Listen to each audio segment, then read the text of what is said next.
भारतीय इतिहास को लेकर पिछले कुछ समय से आपस में एक अंदरूनी जंग छिड़ी हुई है कि जिस तरीके से इतिहास हमें बताया गया है, खास तौर से मुगलों का, उसमें कितनी सच्चाई है और उसे कितनी लीपापोती के साथ हमें बताया जाता रहा है।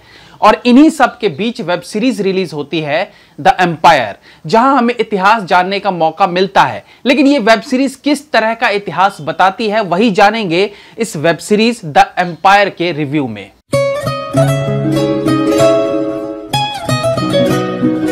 तो सबसे पहली बात, अगर बाबर जैसे कैरेक्टर का नाम आ रहा है, उसकी बहन का नाम आ रहा है और बाकी ऐसे कैरेक्टर्स हैं जिनका इतिहास में जिक्र होता है, तो यह फिल्म मेकर का मकसद रहा होगा बाबर की पूरी कहानी दिखाने का। लेकिन क्या बाबर की कहानी का सही प्रकार से चित्रण हो पाया है, उस पर हम आगे बात करेंगे। पहले जान लेते हैं वेब सीरीज में क्या अच्छा है क्या बुरा। एक लचकती स्क्रीन प्ले एक लंबे समय के लिए आपको कभी भी फिल्म से बांधे नहीं रख पाती है। करीब 7 घंटे की वेब सीरीज में कई सुस्त मौके आते हैं जहां आप किचन में जाकर जूस लाकर वापस मूवी देखने लग सकते हो, बीच में चाय बनाकर पी सकते हो, और ऐसा तो कोई सीन बिल्कुल नहीं है जहां आपको टॉयलेट रोककर उस सीन को देखने की जरूरत आन पड़े। यह एक बड़े बजट की ग्रैंड स्केल पर बनी वेब सीरीज तो लगती है, जहां काफी सारा युद्ध, मारकाट, तलवारबाजी देखने को मिलती है, लेकिन फिर भी बीच बीच के जो लूप होल्स हैं उन्हें भरने में डायरेक्टर मिताक्षरा कामयाब नजर नहीं आती। हालांकि मिताक्षरा कुमार ने पद्मावत और बाजीराव मस्तानी जैसी पीरियड फिल्मों में असिस्टेंट डायरेक्टर के तौर पर काम किया है, तो उन्हें पीरियड फिल्म का तजुर्बा तो है, लेकिन as an assistant director film का हिस्सा होना और पूरे वेब सीरीज को अपने कंधे पर एज एन डायरेक्टर लेके चलने में काफी अंतर होता है। एज एन डायरेक्टर गलत सही का लास्ट डिसीजन आपका होता है, लेकिन असिस्टेंट डायरेक्टर के तौर पर आपको जिम्मेदारी कम रहती है, क्योंकि फाइनल डिसीजन से होने वाले फायदे या नुकसान का असर असिस्टेंट डायरेक्टर पर नहीं पड़ता।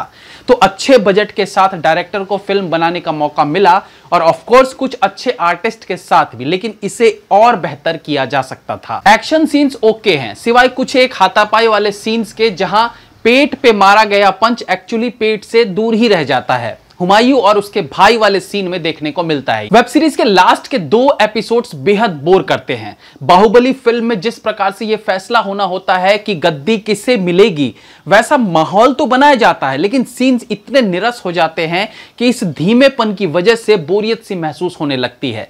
ऑफ कोर्स ग्रैंड स्केल पर बनी इस फिल्म में कुछ एक्साइटिंग मोमेंट्स हैं, और बेकार में इधर उधर की चीजें गिनवाने से अच्छा मैं आपको बता देता हूं कि फिल्म देखने का एकमात्र जो बड़ा रीजन कोई है तो वो है डिनू मोरिया।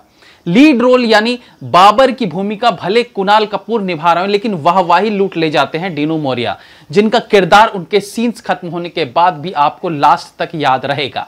एक नरभक्षी किस्म के राजा का ऐसा रूप देखने को मिला कि उससे घृणा होने लगती है, लेकिन इसे आप उनकी काबिलियत ही कह सकते हैं कि एक समय ऐसा भी आता है जब आपको उनसे सिंपैथी भी होने लगेगी। बेइंतहा नफरत और फिर बहुत सी सिंपैथी। अगर एक ही फिल्म में एक्टर दोनों चीजें हासिल कर ले तो मतलब उसने अपना काम ईमानदारी से किया है। कुणाल कपूर का काम ठीक है, हालांकि पर्सनली मुझे लगता है कि इस रोल में कोई और एक्टर होता तो भी किरदार का असर इतना ही रहता जितना फिलहाल देखने को मिला है। लीड रोल होते हुए भी यह किरदार अपना प्रभाव नहीं छोड़ पाता। बाबर की बहन के किरदार में दृष्टि धामी का काम ओके है। इतनी लंबी कहानी में हर बार इंप्रेस कर पाना एक एक्टर के लिए आसान नहीं होता। शबाना आजमी का काम अच्छा है, वो एक मंजी हुई कलाकार है और अपने एक्सपीरियंस को उन्होंने अपने इस किरदार में दिखाया भी है। इमाद शाह एक और ऐसा कैरेक्टर है जो थोड़ा इंप्रेस करने में कामयाब रहता है।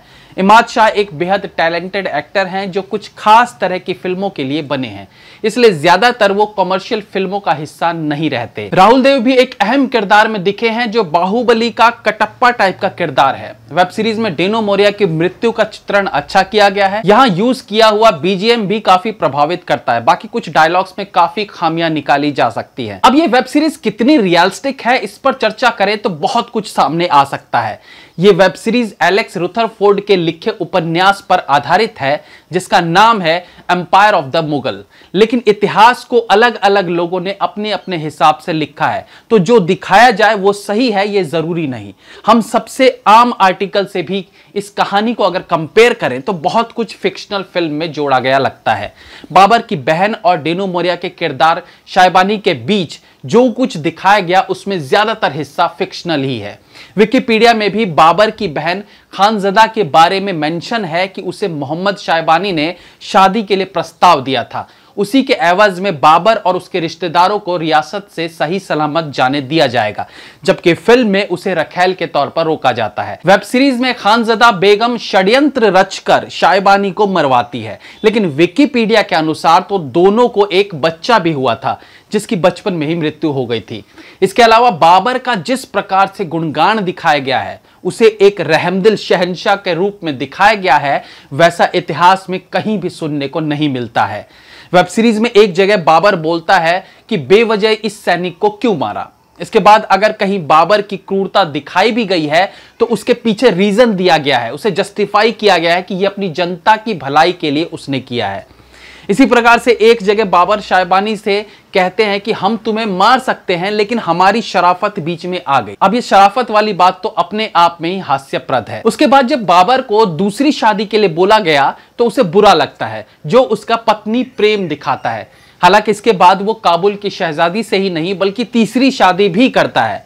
फिर एक जगह उसका डायलॉग है कि मरने से ज्यादा बहादुरी बचाने में है। कहने का मतलब है कि इस तरह के सीन्स और डायलॉग से बाबर की महानता का बखान किया गया है, जबकि बाबर की क्रूरता जग जाहिर है। उसने कितनी ही बार क्रूरता का परिचय देते हुए निर्दोषों की जान ली थी, लेकिन वेब सीरीज में उसकी गरिमा, उसके शौर्य और उसकी दरियादिली का इस तरीके से बखान देखने को मिलता है कि आप शॉक्ड रह जाएंगे। फिलहाल तो ये पहला ही सीजन है और बताया जा रहा है कि इसके 6 सीजन रिलीज होंगे, तो कुल मिला के हर सीजन में मुगल बखान खूब सारा देखने को मिलने वाला है। बाकी वेब सीरीज के टेक्निकल पॉइंट्स को देखते हुए मेरी तरफ से इसे 2.5 stars. Have a nice day and take care.